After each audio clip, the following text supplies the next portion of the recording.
doing everything. We are running the houses, running the world. Like, we can run the world, as Beyonce says. We can run the world.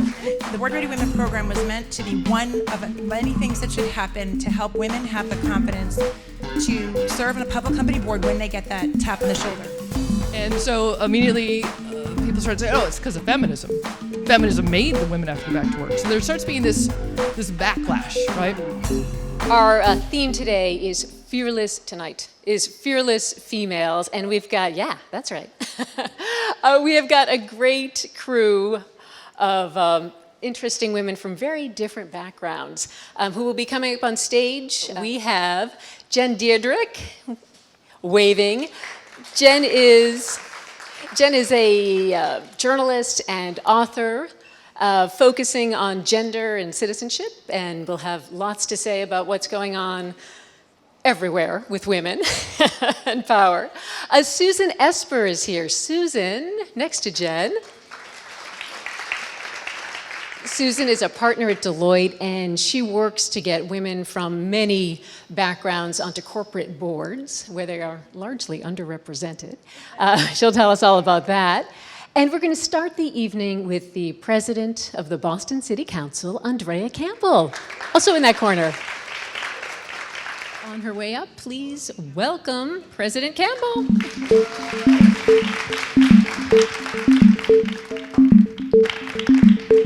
Good to have you here. Just have to make sure it's not the pregnant woman who fell off the stage. Yeah, let's. I was like, I might need one of those. It's growing. Baby due soon, but not tonight. No, not tonight. Okay. Not tonight. But thank you for having me, and thank you guys for coming out tonight. You are going to be presiding over a Boston City Council that will be not just majority, but plurality of women, right? 8 of the 13. Right after this last election, 8 of the 13 women. Is that a situation you imagined when you were elected 4 years ago? I will tell you, it is an exciting time to be elected in Boston, but particularly to serve on the council. And I started as council president last year, so I wrap up at the end of this year. Oh, so you won't get to preside over. But I led still the most diverse council in the history of the city of Boston with 6 women of color. And now we are increasing that to 8 women. One who is openly LGBTQ, first time, it's about time. And then also, depending on how the recount goes, it actually doesn't matter, the first Latina to serve on the Boston City Council. So it's exciting, and I give all the credit to the voters of Boston. And you talk about every vote counting, right? Separated by 5 votes at this point. Now they're at 5. That's why you turn out for local elections, right, Andrea? That's right. You ran, your first race you ran in was 2014. Do I have the date right? 2015, and you had not served in public office before. That was your first campaign. Yeah. We have heard lately the stories of your former colleague, Ayanna Pressley, going against an incumbent, AOC down in New York, unseating an incumbent, but you went up against Charles Yancey, who had been on the city council about as long as you had been alive at that point, right? They pretty much said. That is right. What were you thinking? That's good. That's really good. When I decided to run, it was for a very personal reason. I had lost my brother a few years before, who cycled in and out of the criminal justice system, passing away while in the custody of the Department of Correction, which oversees our prisons, at the age of 29. And he had scleroderma and didn't receive adequate health care, and sat in the custody in the prison system for 2 years as a pretrial detainee. And when he passed, it hit me, and I said, I'm a lawyer by training. I'm a success story, a graduate of BPS schools, Latin School, Princeton, UCLA Law School. And I said, how does that happen? And rather than stay in a space of anger, started saying, well, what am I meant to do with my life? What is my purpose? What is my unique gifts? Prayed a lot. I pray all the time. And decided to run, and people were like, well, you seem like a really nice person. A really nice girl, but good luck. Who are you? People know Yancey. And they've known him for decades. Yeah, and so I since went the out with 80s. one question, which is how did two twins born and raised in the city of Boston have such different life outcomes? And it's a question that resonated with everyone I talked to, regardless of the demographic. You know, I had a sibling who didn't turn out so well, or who's dealing with drugs, or I'm a grandparent who was struggling to really make sure that my grandchild reaches their dreams, or I live in a certain neighborhood and we are disconnected from opportunity. So for me, it was personal, and it was never about me. And I think when you're in elected office, it can't be about you. And so we were successful in that race, and we continue to be successful. So here we go. Really successful, right? I mean, I think you got 60% of the vote. I did. Yeah, I mean, that's for a first time out. And I mean, that's I did, yeah. a kind of incredible start to political career. Did you have, I mean, was that it? Did you just run on the power of your conviction and your story and your beliefs? Did you have other more experienced politicians guiding you as you went into that? I mean, I just previously worked for Governor Patrick as an attorney and got to see the value of being at the table, particularly talking about issues that meant a lot to me, because in growing up in the city of Boston, I remember being at the table talking about whether or not we should require folks who receive welfare payments to change their cards to get their photo ID. And you looked around, and everyone informing the policy conversations hadn't never been on welfare. And so the question is, you know, what is the value of having people who have the lived experience, not only sort of talking to them on the side, but having them at the table, empowering them to make policy decisions. So I got a taste of that, and I said, wait a minute, it matters, this political system, who's in it, and what they're working on and what they're doing. And so when I ran for office, I was inspired somewhat by Governor Patrick, of course, but the reason I ultimately pulled the trigger was because of my twin Andre. Governor Patrick, by the by, in the news today. Why did I bring that up? You did. Okay, he had a great quote on the front page of the Globe today. This is a Hail Mary pass over 2 football fields, which Yes. that's a pretty good quote. Are you pulling for him at this point? Well, there's a lot of candidates out there. He just got in so late, and I'm like, I respect him tremendously, learned a great deal from him while working in his office and with his incredible team. I am a Kamala supporter. I have been a Kamala supporter. I was just in Iowa, and frankly, I don't think she's getting the coverage she deserves for what she is accomplishing in her race, which is really sad. But I think this is a historic moment in time, and I think it's time for a woman. And as much as I respect Governor Patrick, it's time for a woman. And so for me, you know, I wish him well. I'm not changing from the K-Hive. I am within the K-Hive. I also, of course, respect Senator Warren, who is our senator, tremendously. I've had just a deeper connection with Kamala. I went to UCLA Law School in California. She was my commencement speaker. So there are just different connections there, and I believe in what she's attempting to do. And I think she's doing it in such a way that it's not defining conservative, progressive, moderate, bringing people together. So I think the more she gets out there and the more people get to know her, they will value her experience and background. But it's time for a woman. And so I wish Governor Patrick well, and I told many of the alum, I'm with Kamala, but good luck. Power to you. And so we'll see how it all unfolds. But at the end of the day, a Democrat needs to win.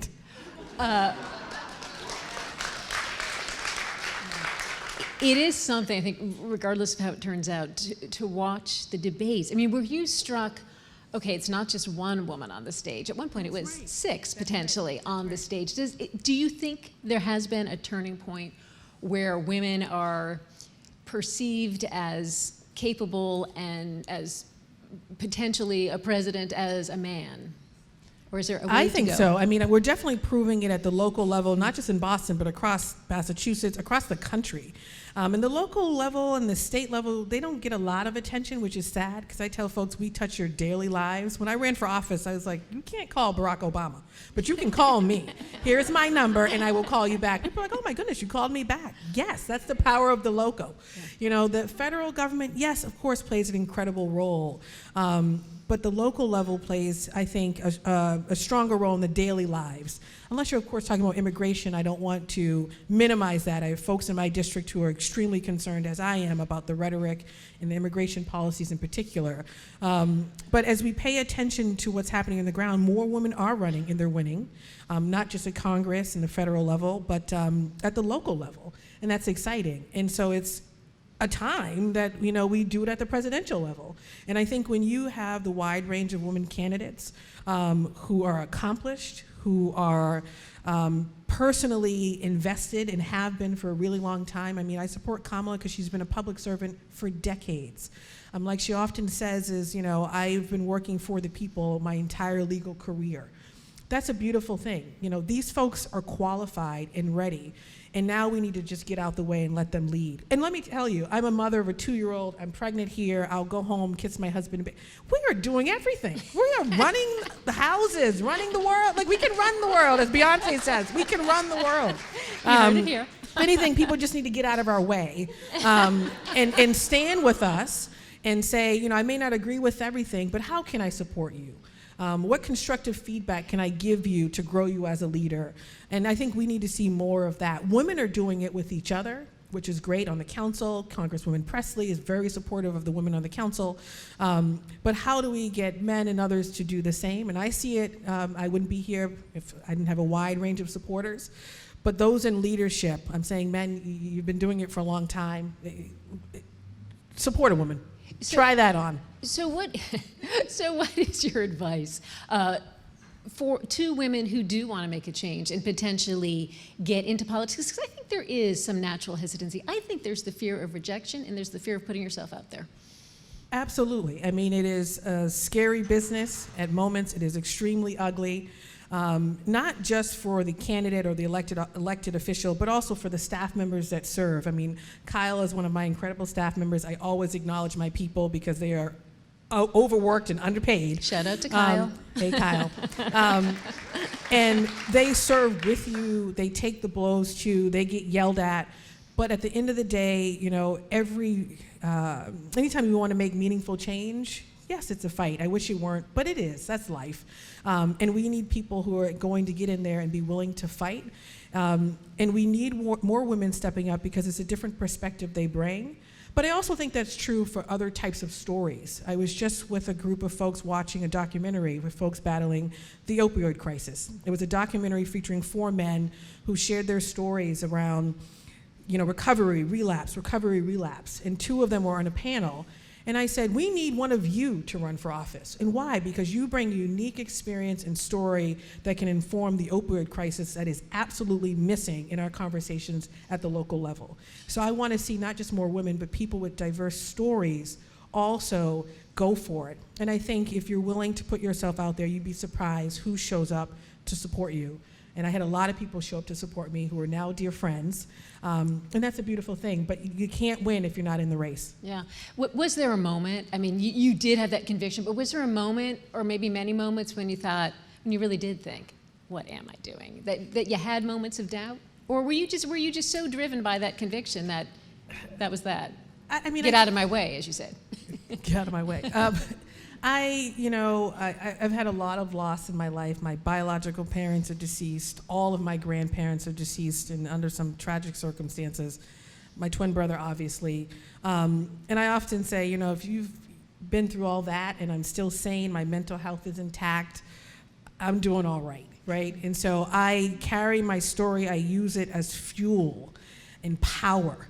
And I have a spiritual foundation, and I tell everyone I meet, what is your foundation? Meditation, Buddhism, something. Have something that is sort of bigger than the world, I guess, that you can connect to, that keeps you grounded.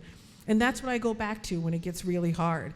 And then I go to other folks who encourage me. Sometimes that's my family. Sometimes it's my friends, my mentors, who say, keep on going, girl, you got this.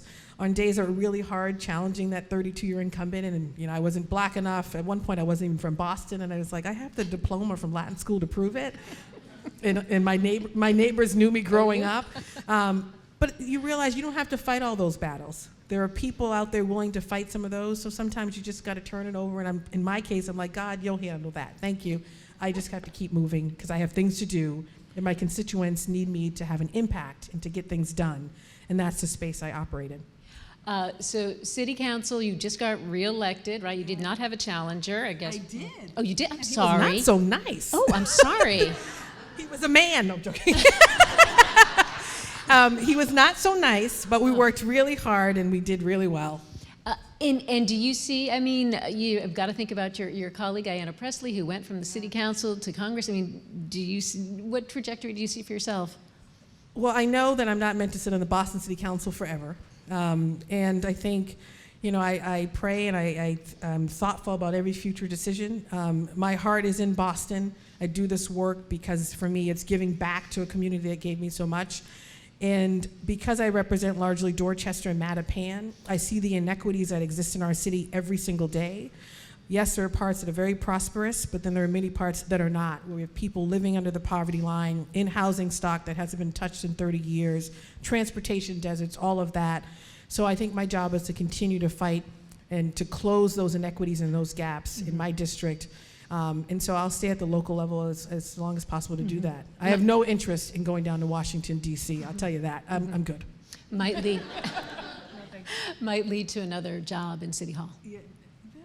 Who knows? Yeah. We'll see. Okay. Oh, thank you. Is there advice that you got along the way that you share with others, or that you think was particularly helpful? Yeah, I guess I'm blessed to have a really big family. I have an aunt and uncle who live across the street from me in Mattapan, who are like my parent figures. And my aunt I call my mom, and she's, always be your authentic self. And sometimes she also says, be like Jesus. So when things get really hard, I'm like, what would Jesus do? That actually can work. But then, I have an uncle that I'm really close with as well, who lives in California. He swears he's from there. He's actually, my mom's side's from Cambridge. He's from Cambridge. And I'm like, you're from Cambridge. But he said to me once when I was in law school and it got really challenging, it's okay not to be okay. And that's really powerful, because at moments, as much as I feel such joy and peace in my life, and the most joy and peace I've ever felt in my life, some days are just not okay. And that's okay. And I think we don't have to walk around with smiles on our face or pretend. Be your authentic self. And if someone says, how you doing? I'm not okay today. But I'm going to be all right, but not okay today. And I think I take that piece to heart, too, along with Be Like Jesus. All right, well, there are some powerful thoughts. Andrea Campbell, president for a little while longer. Before I have this baby, before I have the baby. Yeah. Before we let you go, you came into the green room tonight and you said, this is just how we go. Whatever. You were up with a sick child last night and on it, 3 onto a.m. whatever today brings. Rocking. And I'm like, why didn't you call Dada? Mama. I'm like, what about Dada? But it's all a part of life, and it's a beautiful thing. City Council President Andrea Campbell, thanks so much for being Thank you here. guys for having me. Thank you so much. Okay, we are ready for our next speaker. She is a corporate leader and mentor, a partner with Deloitte, more than 28 years of public accounting experience, and she helps women from all industries gain access to corporate boards. Would you please welcome Susan Esper?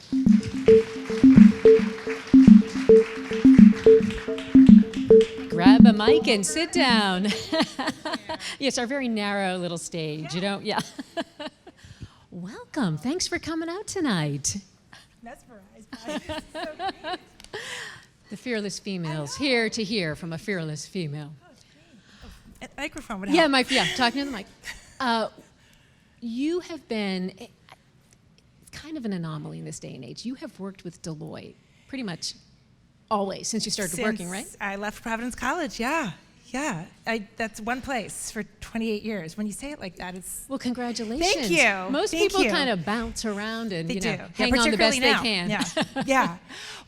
I just wonder, 1991, I'm picturing, I don't know, Persian carpets and leather chairs, lots of guys in suits. What was it like? 1991. So a little bit like that, giant old offices, yes, furniture, all kinds of, not the office of the space of the future we have, but sure. And to back up, I'm one of 3 girls, the middle of 3 3 daughters, and my parents, I think, were ahead of their time in just raising us to do whatever we could do and wanted to do. We mowed the lawn, we could change the tire, we could whatever. My father and my mother were both very equal opportunity across the 3 of us. So when I left Providence College and went into public accounting and went to what was then a Big 6 firm, now a Big 4 firm, it didn't dawn on me or occur to me that it would be very male-dominated, and it absolutely was. But I think I went into it just being myself. I'm going to be myself. I'm a smart girl. I'm going to work hard.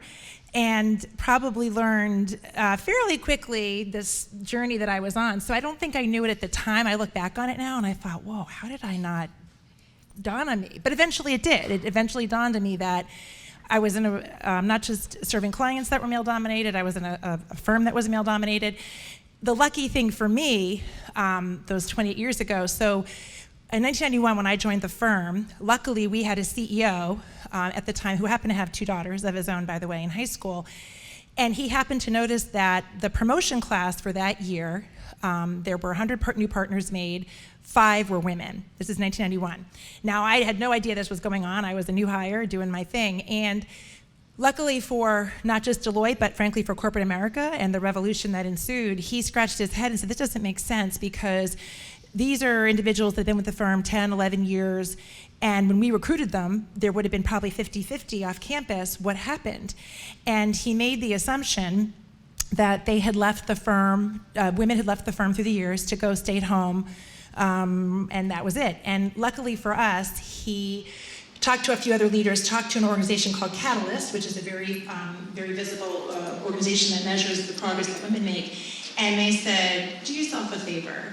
Go do exit interviews of the last X hundred women who left your company and see what you find out. Well, I shouldn't be sharing our dirty laundry, but this is 30 years ago, so what the heck? You're among friends, it's okay. Our former CEO might let him tell I told you all the secrets. So what we found was they were not leaving to work at home. They were leaving to go to our competitors. They were leaving to start their own businesses, to go back to school, and he was blown away and just blindsided, and luckily he was a visionary leader, and he launched what became the Initiative for the Retention and Advancement of Women. It was launched in 1993. This aha moment was in 91. So coincidentally, I started the firm in 91. This was all going on behind the scenes.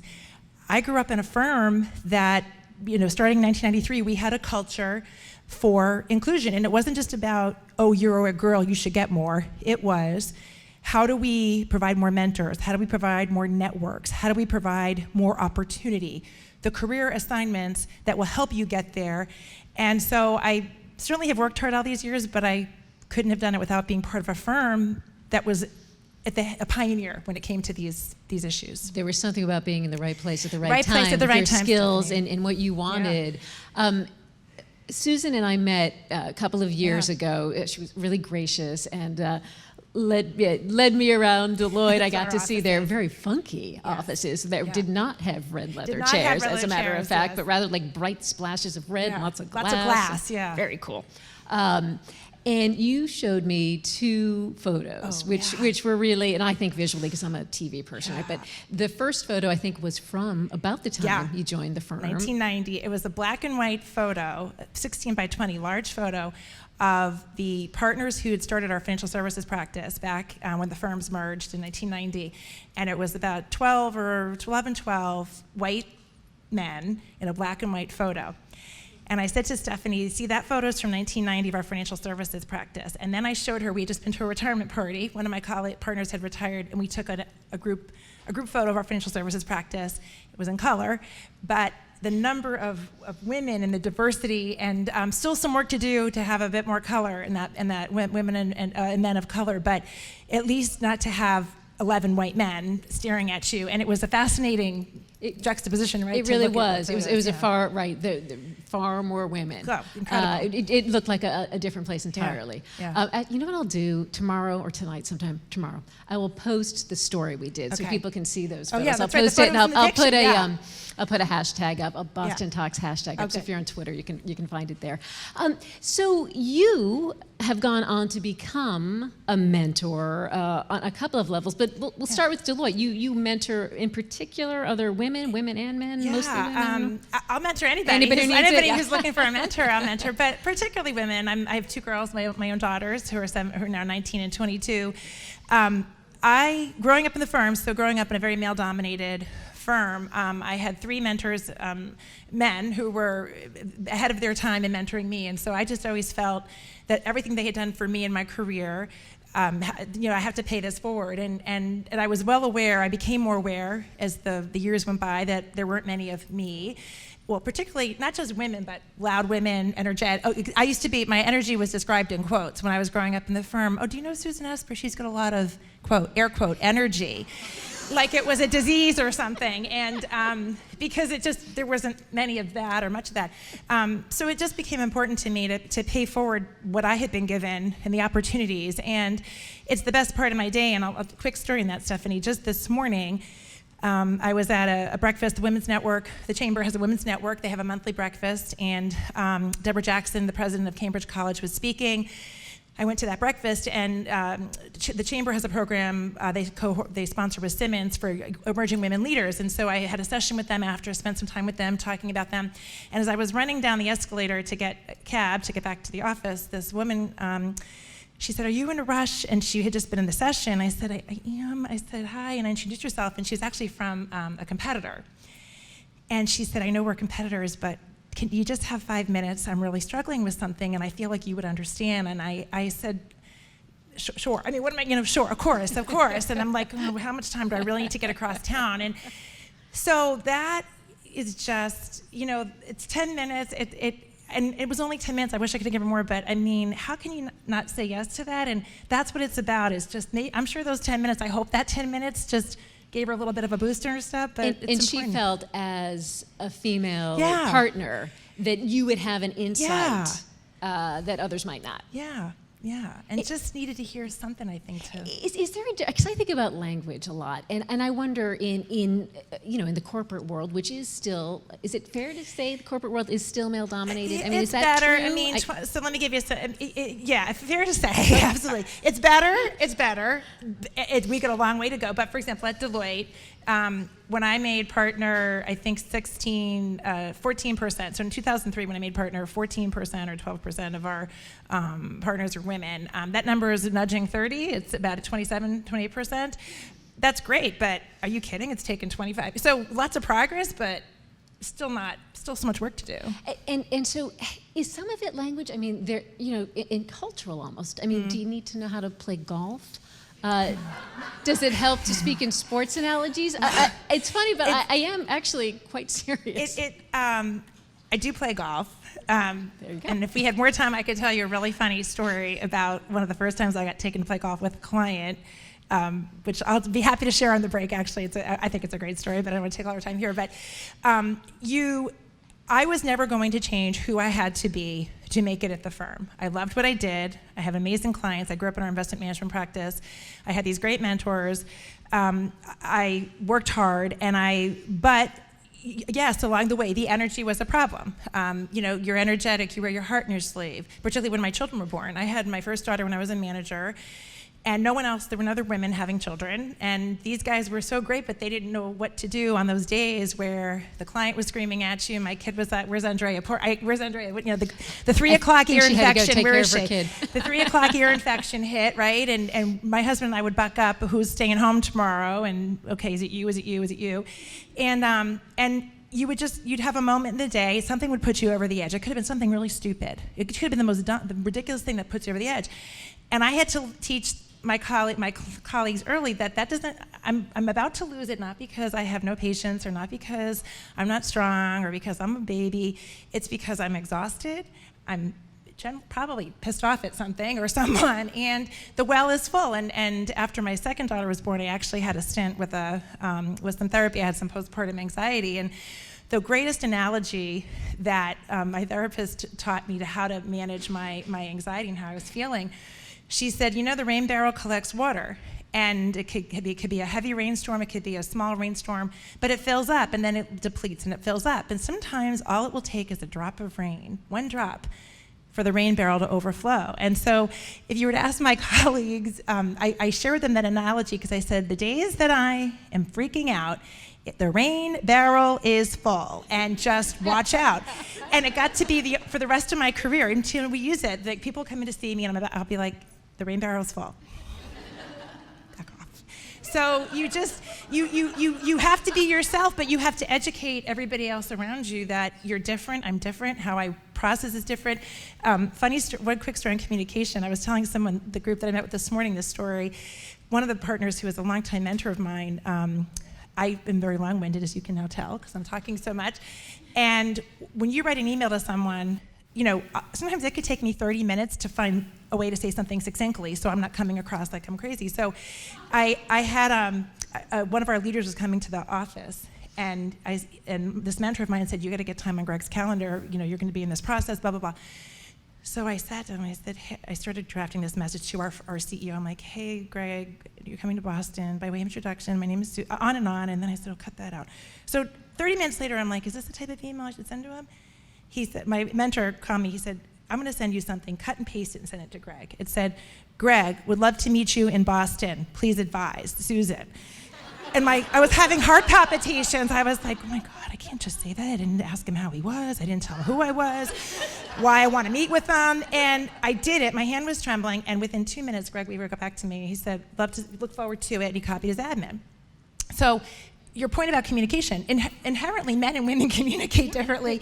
And one of the greatest things my mentors taught me was, you have to not change who you are. You have to adjust your style at times and find ways. You have to know your audience, and you have to know how to adapt and adjust, but don't change who you are, because then you're not your authentic self. You heard Andrea say it. You have to be yourself. Yeah, but cut and paste when necessary. Cut and paste when necessary. The rain barrel is full, and cut and paste when necessary. These are words of wisdom we are getting tonight. I love that. It's in the title of my book, Cut and Paste when necessary. Paste. Who doesn't struggle with anybody? But I do. There's something about maybe justifying yourself, right? Explaining yourself, making sure. Well, I felt like I did. Why I deserve a meeting, and this mentor of mine, he's like, you're one of his partners. You have to explain why you want to meet with him. Like, he's going to be in Boston. Yeah. He's your CEO of your business. Yeah. Hey, I'd like to meet with you. You have a seat at the table for a reason. Right. And I'm like, oh, I do? What? And I would tell younger women you have a seat at the table, but we don't always tell ourselves that. Right. We get great advice for everyone else. We don't follow our own advice sometimes. So. Right. So one of the initiatives that I think you're quite passionate about, a little bit, is helping women get on corporate boards, which is a really big deal, right? Because that's where decisions happen. It affects the people who are on the boards. It affects the companies. It kind of affects all of us on some level, right? The decisions that are made. And as it stands, women are not either 50% of the population, but nowhere near 50% of the board holders. Nowhere near. So the latest, few numbers, the numbers grow, a few numbers. So on the Fortune 500, in the 2016 census, I think it was 20%, maybe just shy of 21%. It's up to 23% in 2 years. Boston Club, which is an organization that focuses on women's leadership, they publish an annual census of the top 100 Massachusetts headquartered public companies. So any public company headquartered in Massachusetts, and they publish the number of women directors as well as the number of women in the C-suite. So some good news there. They just launched their most recent survey last week at a breakfast. Here's the good news. Out of the 100 top public companies in Massachusetts, in this year, only one company does not have at least one woman director. So last year, that was 9 companies didn't even have one woman director. At least we've moved that needle. The number of overall women directors on the Massachusetts moved up from 21 to 24 in 1 year. So 3 percentages in 1 year is huge. And the number of companies that have at least a third of women in their C-suite has also jumped up. So a lot of great stories. However, and I'm not going to say who the one company is, the Massachusetts, but you should not do business with them. Maybe I'll tell you in the cocktail and the thing. You can Google. But the numbers matter because the numbers inspire action. And what the action needs to be is not just, we do a board ready program, in partnership with the chamber. It's not a silver bullet. The Board Ready Women program was meant to be one of many things that should happen to help women have the confidence to serve on a public company board when they get that tap on the shoulder. And unfortunately, as women, I don't mean to stereotype, but I think many of you would agree, you hear it all the time. We don't often put ourselves out there for things when we don't have 100% of the qualities. If you look at a job description, there's some statistic that if men have like 8% of the character, I'm more than qualified in now. And I'm not trying to, but for women, well, I don't do that. Oh, I shouldn't apply. Well, and so you talk yourself out of it. So for public company board service, we wanted that when women get the phone call that they don't say, oh, I'm not ready, I gotta wait. Because when they tap you on the shoulder, you have to be ready to jump into the opportunity because it may not come again, it may not come for a while. And so it's about getting women ready for what they need to be prepared for as a director. We look at their board bios. There's a great group of women leaders in the Boston community called the Boston Women Leaders Network, led by Gail Deegan, Beth Boland, Pam Lenahan, Linda Whitlock, who are all on a lot of public company boards. They have rolled up their sleeves and they are one by one visiting with companies, trying to connect them with resumes, connect them with women that they know in their networks. These are all women who themselves are public company directors. So there's just so many, and so their effort combined with Deloitte's effort, combined with Pick Your Favorite, the Boston Club's effort, that's got to keep moving the needle, hopefully, and get us where we need to be. So it's really being quite deliberate, right? It's very much, yeah. It is the time for being passive about it and just sort of waiting for it to happen. Because are there, and I guess the question is, if women are underrepresented, is that in part because there just aren't enough qualified women? Great question. There are plenty of qualified women. And why it's a great question, Stephanie, is because they, public companies tend to think that they need a CFO to be on their board. And so it's about casting a wider net for the skill set. You may not just need a CFO. You may need a technologist, a human resource person, a marketing person, a surgeon. If you're a life sciences company, you may need a doctor on your board. So it's about looking at the skill sets that you need on your board and then casting a wider net.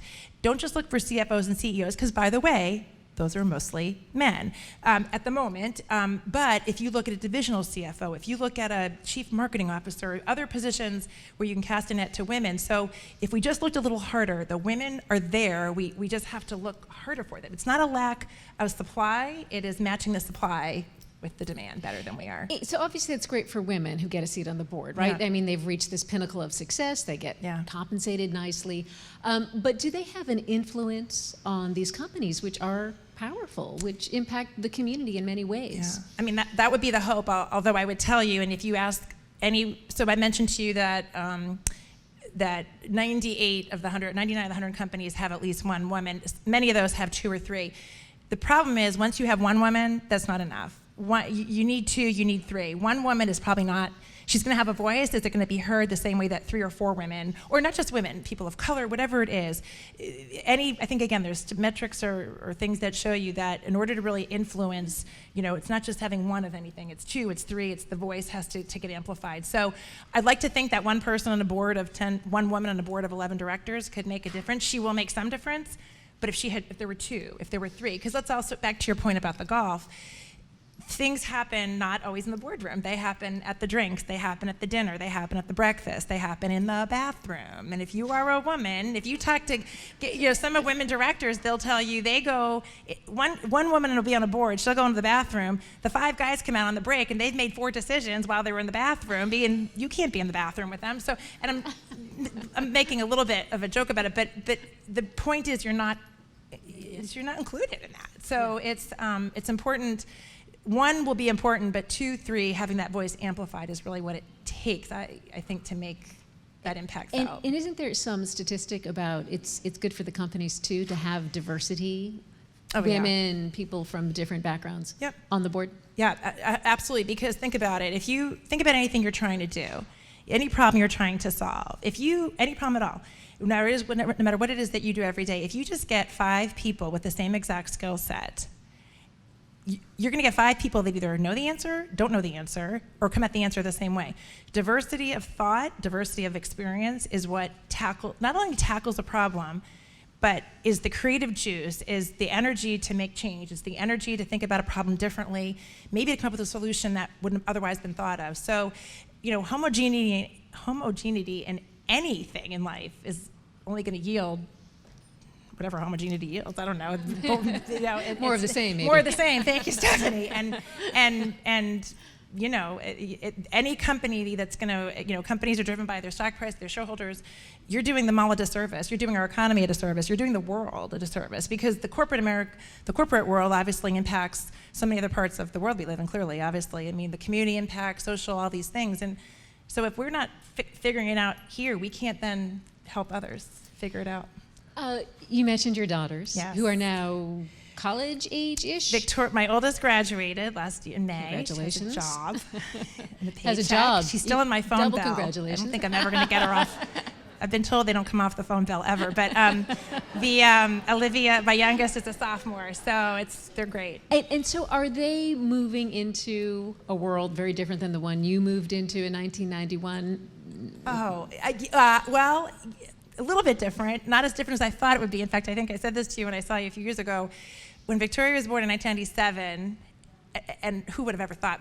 She was a finance major, Olivia's an accounting major. I swear to God, no pressure at all. And in fact, if you would have asked me if my girls would have wanted to go in the business world, or particularly Olivia, who's an accounting major, I would have been like, I don't know, this whole working, like, what do they think of me? Would they do what I do? I guess I would have hoped that 20 years down the road in 2017, when she turned 20, and she was going on her first internship, that it would all have been figured out. I would have thought it might have been a bit more figured out than it is, but it's better.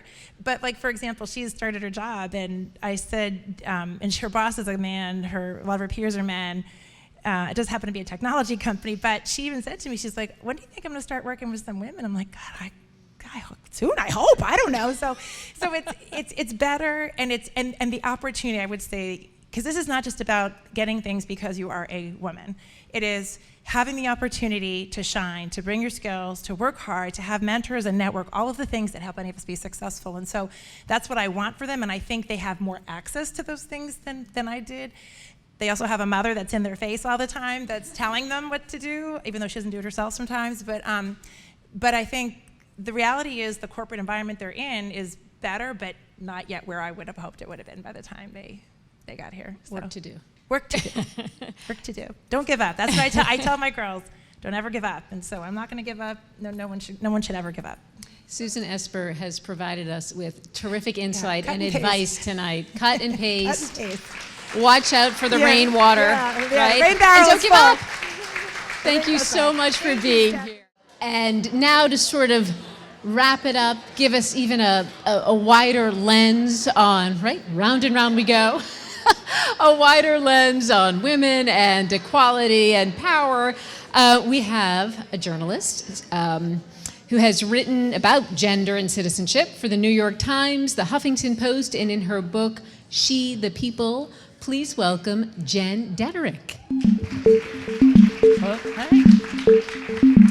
I couldn't pass up free popcorn, so I have to have water now on stage. Yes, it's allowed. You could have brought the popcorn.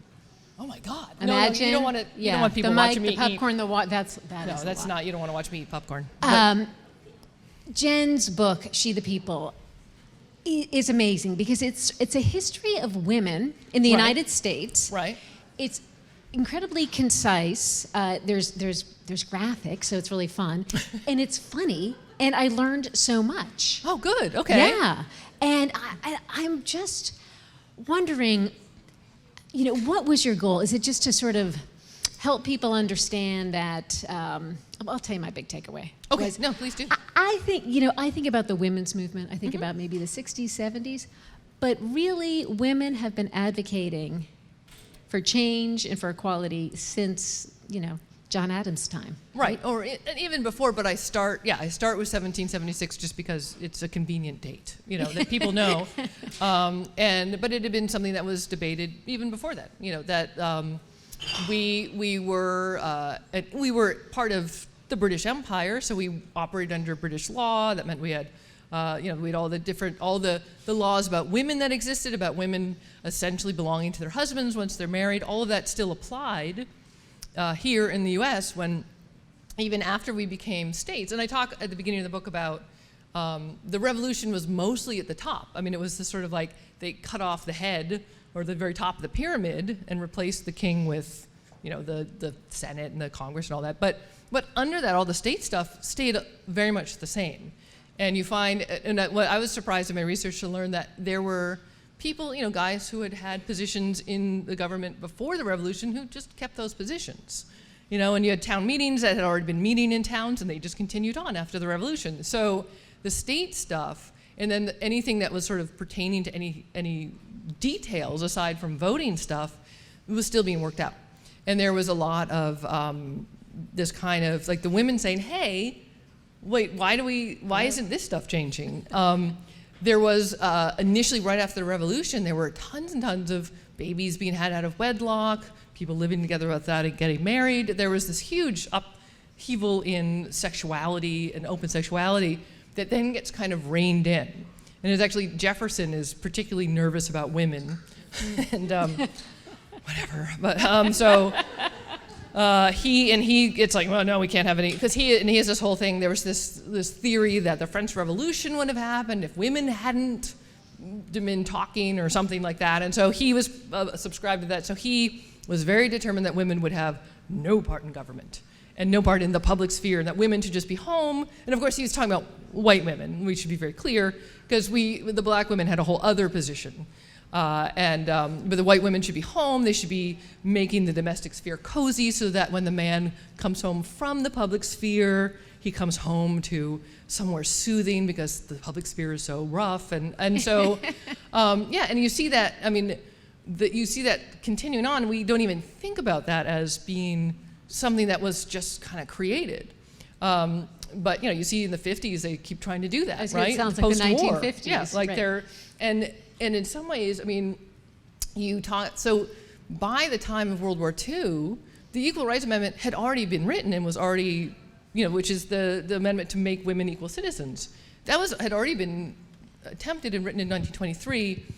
In the 50s becomes this thing like, well, we're just going to say that the domestic sphere and the public sphere are equal in importance, but we'll have women stay in the domestic sphere. And so it's that. So it's always these debates that go on. Yeah. And I wonder if listening tonight, and if you were struck as I was by some of these same themes, like, yes, there's progress, yes, be authentic, yes, right. Yes, move forward. That's really, women have been organizing, women have been pushing. Yeah. And with some degree of effectiveness all along.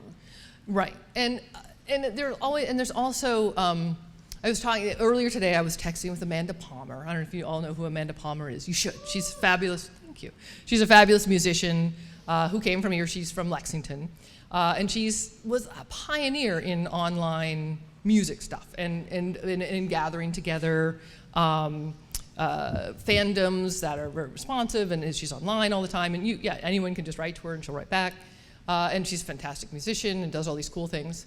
And she ultimately, I mentioned her to somebody who I knew who was my age, and I was like, oh yeah, Amanda Palmer. She goes, oh yeah, Mandy from Lexington. And I was like, what? and I thought, oh, that's right. Like the women in Boston, we're never supposed to be too loud. We're not supposed to have too much energy, right? We're not supposed to be sexual. We're supposed to be a little demure. We have this kind of, I love, I know Little Women, and I know that there's lots of fondness for Little Women, and I appreciate. Stop right there. Come on. I very much appreciate. We're going to start attacking little Jen. I'll put this All down. right. Just saying. Down. Go ahead. Take off my earrings. No, What about Joe? No, The Joe's, second half of the book is Yeah, but- disturbing. No, go ahead. Yeah, All right, hi, I yeah, get it, Joe, it is. and then Okay, all right, I'll give it like, to you. oh, and she does boy things, but Yeah. but if you actually know like Louisa May Alcott's actual life, you're like looking at that, it's so sanitized and so like, and Marnie's like, never focus on your appearance and don't blah blah blah blah, and you're like, oh, God, it's like, be dutiful and let's just start your dad now that he's home, and and of course her dad in real life was like a freaking,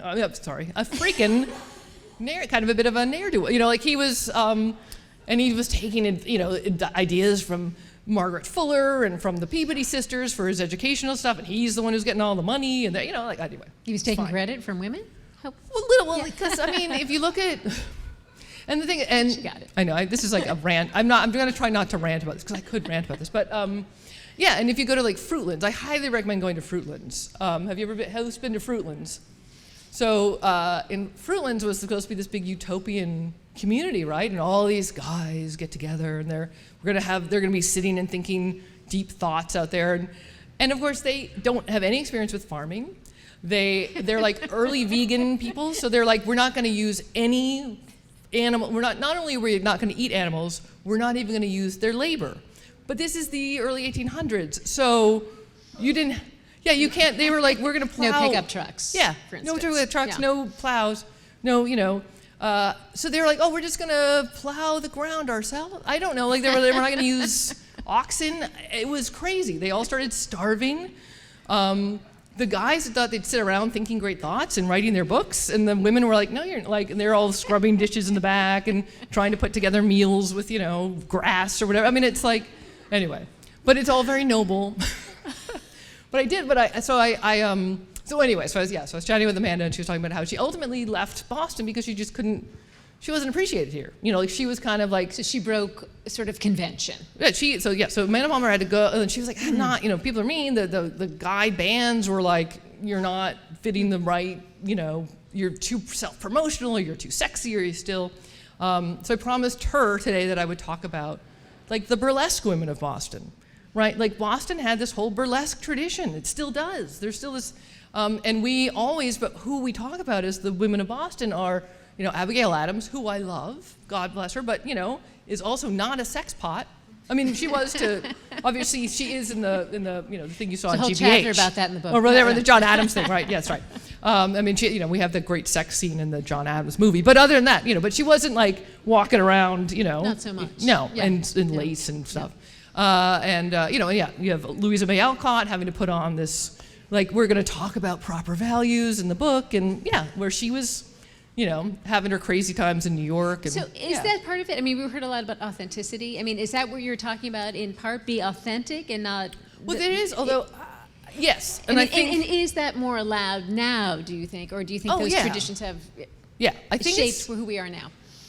I think it's a little easier to be that now as a woman.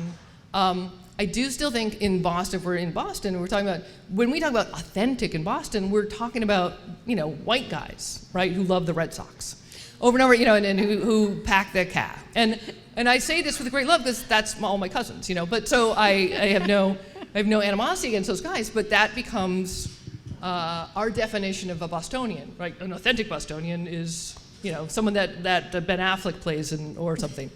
I have a cousin of mine from California met me in person for the first time. We've been conversing online for years. She's a big Leonardo DiCaprio fan, so I could excuse this, is that we were talking for a little while, and she finally says, wait, can I ask you something? I said, what? She said, well, I mean, but you weren't born in Boston, right? I said, no, I was born. And she said, but were you raised there? I was like, no, I was raised in Boston, born in Boston, raised, in Brookline. So she goes, but why don't you have the accent? And I was like, why don't I pack my cat? She was like, yeah. And I was like, we don't all. So you were inauthentic by that definition. I've seen The Departed, and I was like, oh, so yeah, we're not all from Southie. And again, nothing wrong with being from Southie. I have many friends from Southie. But I did. So, and one of the things that made me, because I lived in New York for 9 years. I went through September 11th in New York. And then you clapped for New York, and then someone's like, oh, wait, I'm not clapping for September 11th. No, it was bad. And then I went through the marathon bombing here. So I don't live where I live, first of all. But also, I remember, so after September 11th, New York, there were all these, like, the people who represented New York were making statements and coming out and stuff. And it was all sorts of different people. It was like all these women and people of color, and so, you have Spike Lee, and you have, Martin Scorsese, and you have all these people. And in Boston, it was like, oh wait, it was like, and again, I don't want to criticize Ben Affleck, I don't want to pick on him, but it's like, oh, it's Ben Affleck, and it's, Matt Damon, and it's the Wahlbergs, and I was like, wow, like we have, Donna Summers from Boston, and we're only just start freaking talking about that when and talk about sexy and making a mark. Yeah. And a legacy. Right? Yeah, that's like, that song where she's doing the sex size. Come on, man, disco. And we here in Boston, we've always wanted to kind of compartmentalize things. Growing up, I never knew what was next to what because I would take the subway, and the subway goes in and out, and you don't know, like, oh, You can only go so many places. You can only go so many really places, can, yeah. and you don't know, like, oh, that's next to that. I never knew that It's until I very tricky. drove. And so there's that compartmentalizing of the cultures within Boston too, to an extent, and to what women do. So we also had, like, the combat zone where this is where the sexy stuff is, and like that. So anyway, you go on. The subtitle of your book is The Unfinished Road to Equality. Do I have it right? Did I remember that right? And I'm wondering if you are feeling a bit more optimistic. Yeah. What's making you? Okay, so I mentioned the Equal Rights Amendment earlier. So the Equal Rights Amendment, and I'll give a quick background, was written in 1923. It was written by Alice Paul, who had been one of the people who helped push the 19th Amendment over the finish line. And there was this Which kind of... gave women the right to vote. Oh, which gave women the right to vote, although it should be noted that a lot of women still couldn't because of other restrictions. But yes, women were granted the right to vote in that. There's this giddiness, and it's like, wait, let's just go for full citizenship. And the thing is, it's complicated. There's a whole thing with our Constitution. Our Constitution it's all sort of negative statements. You can't discriminate based on this, right? So because gender gets mentioned earlier, when they first grant citizenship to people born in the country, they mention male citizens as having select things, which means it immediately puts into question the whole rest of the Constitution. Does this actually apply to everybody? So it was decided we need an Equal Rights Amendment that says all the rights apply to everybody, regardless of gender. Everyone is equal under the law. So this was written in 1923. It didn't actually pass the House and Senate until the early 70s. So it was this whole long process just to get it so it was voted on. And then most people associate it with the early 70s. Like that's, a lot, like my mom worked with the League of Women Voters. She helped push for it. And passes the House, passes the Senate. President Nixon signs it, known radical President Nixon. And then it goes to the states. And at first the states are all lining up to ratify it, and they're all excited. And then, and I'll put it in the personification of the movement against it is Phyllis Schlafly, who was the spoo. I feel like I'm doing like that was an excellent theatrical response. Thank you. And she says, well, she traveled the country as she had done for years, away from her family, telling all the women they should be staying home with their families, which was very confusing, I thought. But anyway, and started scaring women. If the Equal Rights Amendment passes, you won't be allowed to stay home with your children. You'll have to go to work. And then the feminism, which had become incredibly mainstream during the 70s, coincides with this kind of Republican rise, with eventually Reagan being elected in 1980, and also it being the post-war era. The economy changes. Women start having to go to work because the economy's changed, and you can't support a family on one income anymore. And so immediately people start saying, oh, it's because of feminism. Feminism made the women have to go back to work. So there starts being this backlash, right? So it's going through, in the early years, it first passes. In the early 70s, it's going through, it's getting ratified, and then suddenly it stops. And it stopped short. 38 states were needed. It stopped 3 states short. And it was the first amendment to ever be given a deadline. And so never before had an amendment ever been given a deadline, but it was. It was given a deadline by the House in a separate bill. And so the deadline was originally 1977. The deadline gets extended to 1982. They still have the 3 states left, and then it's like considered dead. So I start in 2008. I started an Equal Rights Amendment page on Facebook because I was like, wait, whatever happened to that? And I wanted to push for it. And I realized that the only time it ever got mentioned was as the thing that failed. So I do this. Piece of history. It's right, really it's like it's history. A piece of history at this that's point, when, and it was like, it always talked about it, like if you had an article about feminism, it'd be like, and that's when feminism died. It was like that kind of thing. That's when they reached too far. But then, so when the 2016 election happened,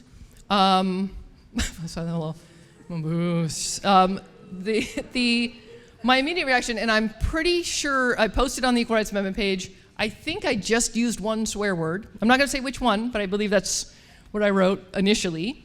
And then I remember I thought, well, this is it. We're doomed. Like, we're not getting this for a while. And I was like, we're not getting equal. So I think, okay.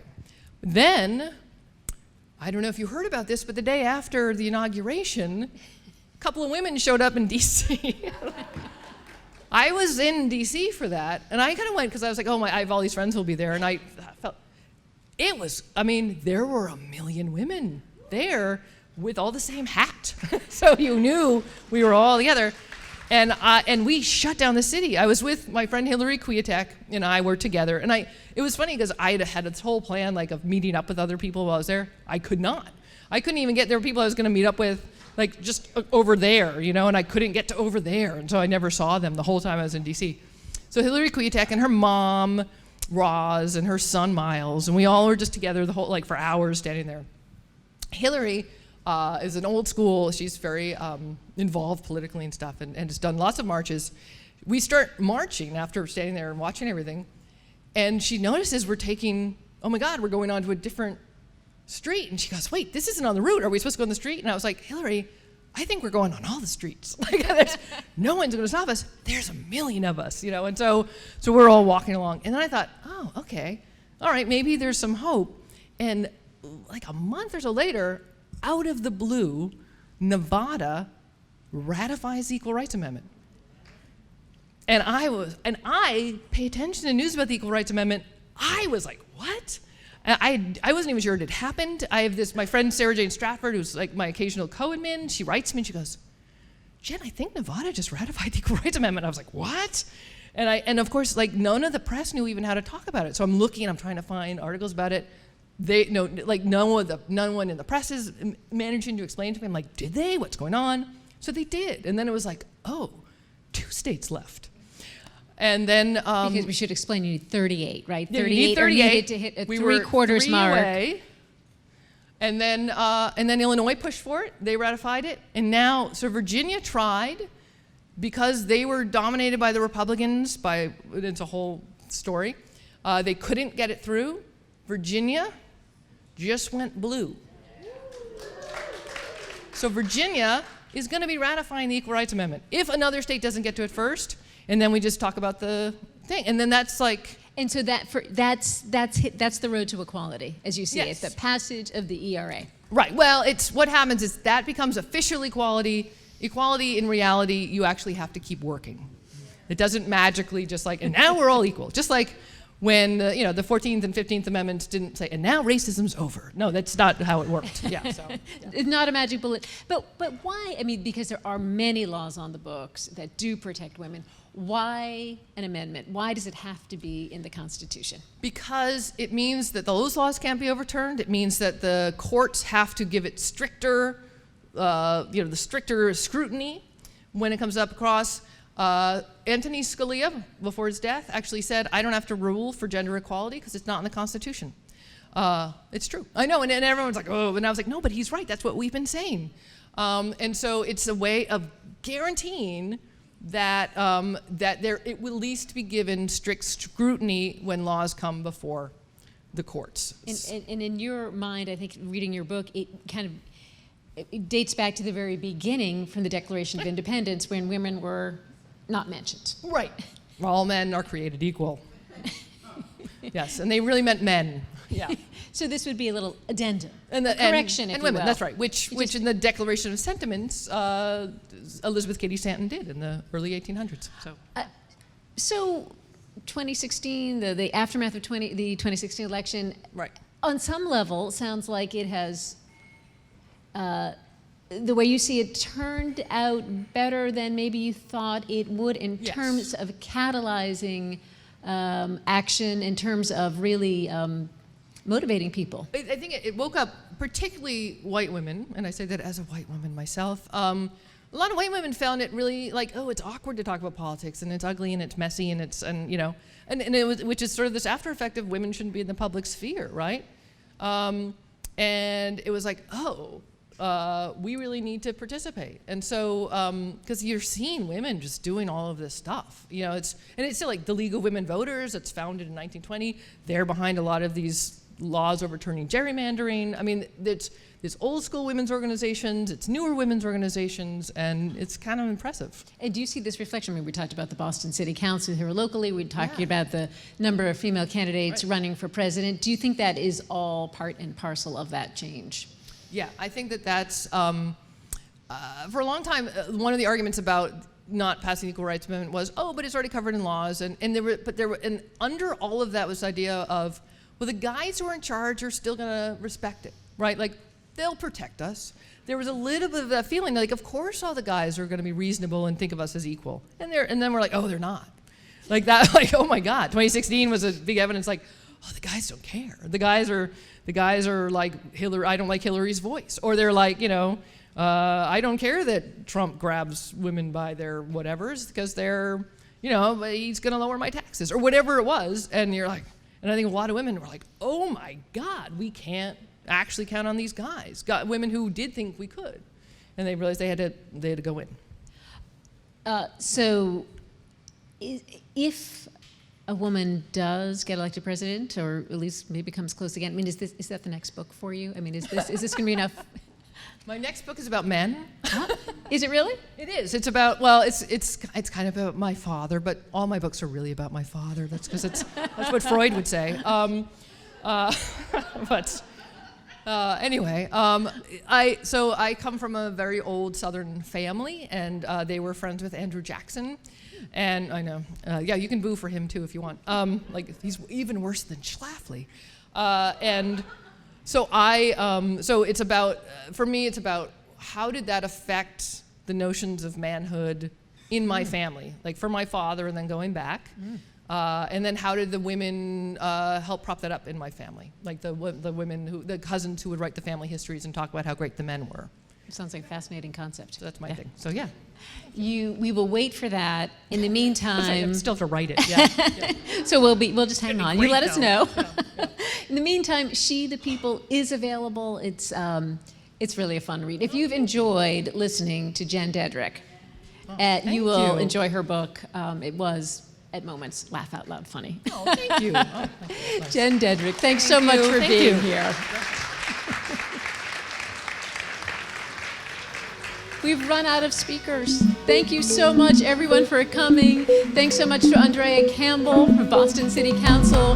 Thank you to Susan Esper from Deloitte. Thank you to Jen Deaderick, and thank all of you for coming out tonight. Great to have you here.